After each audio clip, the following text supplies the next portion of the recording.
Okey korang, macam ginilah cara nak add nakib. Korang tak faham lagi ke cara nak add nakib?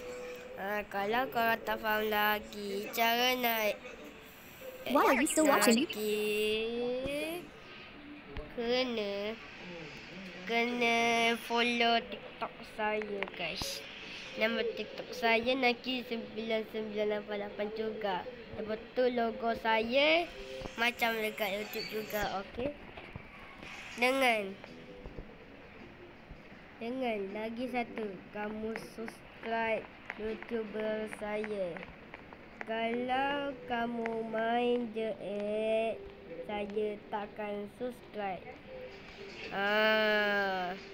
Kamu subscribe. Why are you still? Kamu subscribe ke tidak, geng? Kalau kamu tak subscribe tak apa. Kalau kamu subscribe tapi kamu tak subscribe dulu, memang saya takkan add. Badan muka dia. Jadi selepas kamu dah subscribe atau follow TikTok saya, kamu tekan macam tambah tu kan. What? Tekan macam tambah tu. Yang bawah dia ada cakap add friend. Lepas tu kamu add je Naki988. Tapi huruf dia semua besar tau. Tapi tak payah jarak.